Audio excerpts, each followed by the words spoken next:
Allez, place au sport. La Coupe d'Afrique des Nations féminine de football entre dans sa dernière ligne droite avec une finale totalement inattendue. Le Cameroun a éliminé le Maroc au tir au but et affrontera donc le Malawi en finale. Deux équipes qui n'ont encore jamais remporté la compétition.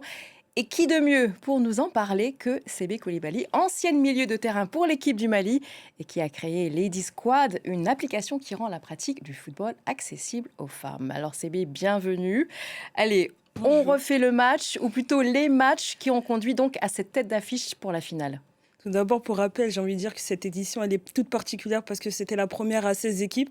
Et dimanche soir, il y aura le nom d'une nation qui sera pour la première fois inscrite sur cette Coupe d'Afrique des Nations.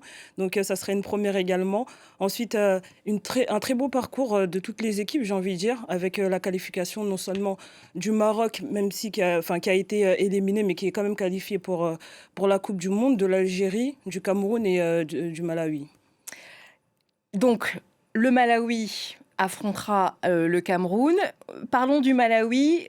Pour certains, c'est peut-être une surprise, mais pas pour d'autres, surtout pour ceux qui ont quand même suivi l'évolution du Malawi. Il faut savoir que depuis 2020, le Malawi est un pays qui investit de plus en plus dans le football féminin, qui construit des infrastructures, mais également qui investit dans le football féminin.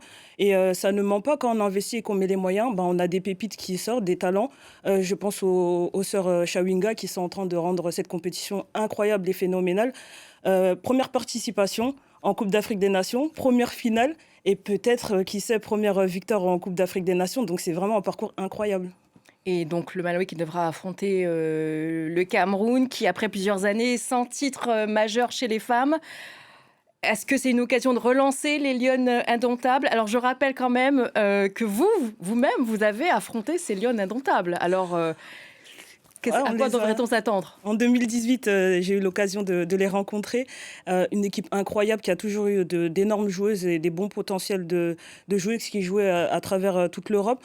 Ensuite, pour parler un peu du Cameroun, c'est vrai qu'ils ont eu un moment de flottement en 2024, mais il ne faut pas oublier que c'est une équipe qui a quasiment tout le temps été en quart de finale, demi-finale, voire même finale, et qui a tout le temps perdu face au Nigeria.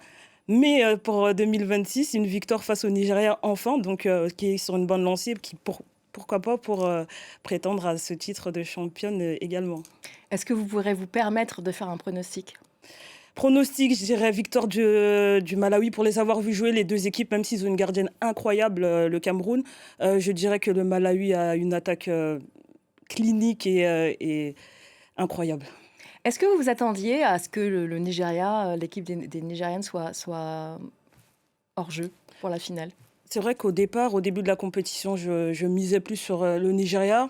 Forcément, avec 10 titres de Coupe d'Afrique, on se dit ils vont aller chercher la 11e. L'Afrique du Sud, qui est tenant en titre et qui a toujours été une grande équipe. Et enfin, le Maroc est le pays hôte. Donc forcément, je me suis dit qu'avec l'élimination du Nigeria et de l'Afrique du Sud, le Maroc avait tout à jouer. Maintenant, ce qui est beau dans le football, c'est que parfois on a des surprises comme ça, où il y a des équipes venues de nulle part qui arrivent à atteindre les phases de finale. C'est pas à blâmer, je dirais juste que l'écart se réduit, mais dû au fait que le football évolue, les joueuses deviennent de plus en plus fortes et forcément vont titiller la hiérarchie. C'est vrai que c'est un petit peu en continuité avec la Coupe du Monde où il y a eu quand même pas mal de surprises et là, Exactement. la même chose. Et d'ailleurs, le tournoi, il faut le rappeler, est aussi qualificatif pour la Coupe du Monde justement féminine 2027. Alors, est-ce que vous pensez que cette compétition va pouvoir accélérer un petit peu le développement du football féminin? Bien évidemment, je pense qu'elle va déjà mettre en lumière les joueuses, mais également les nations. Elle va pouvoir montrer que quand on investit et quand on met les moyens sur le développement du football, que ce soit en Afrique ou ailleurs, on réussit à atteindre des sphères qui nous semblaient inimaginables. Quand je regarde le parcours aujourd'hui du Malawi, il y a quelques mois en arrière, on ne l'imaginait pas en finale et pourtant elles sont là aujourd'hui. Donc oui, je pense que c'est un moyen de mettre en tout cas en lumière toutes ces fédérations et ces nations-là et ces joueuses également. On va sortir un petit peu de la carte féminine. On va parler un petit peu de la personne qui a quand même fait l'actualité ces derniers temps pendant la Coupe du Monde et puis surtout hier. On parle évidemment d'Omar Hartan, l'arbitre somalien, rappelez-vous, empêché d'entrer aux États-Unis alors qu'il avait été accrédité pour servir d'arbitre. Et il a finalement arbitré la Super Coupe d'Europe. entre le PSG et Aston Villa, une première historique pour un arbitre non européen. Pour rappel, les Parisiens ont d'ailleurs remporté cette Supercoupe, leur premier titre de la saison. Mais qu'en est-il, selon vous, de la prestation d'Omar Hartan? Comment il a joué? Pour avoir regardé le match, que de bons retours. Je trouve qu'il a été irréprochable sur ses prises de décision, sur ses décisions, ça a été incroyable. Et comme vous l'avez si bien dit, le premier arbitre non européen à disputer la Supercoupe d'Europe. Pour moi, c'est un signe pour l'arbitrage mondial. Faut montrer que voilà, on a des arbitres de par leur talent et leur expertise, arrivent à transcender toutes les frontières, mais également une démonstration que l'arbitrage africain a toute sa place dans l'élite du football international. Et pour ma part, le PSG a gagné hier, mais je dirais que Omar également a gagné hier. Il a gagné la victoire du mérite. Et voilà, c'est à féliciter. Il est incroyable et je pense que c'est un bel hommage qu'il rend à tous les arbitres du continent africain. Pardon. Et il ne faut jamais se décourager. Exactement.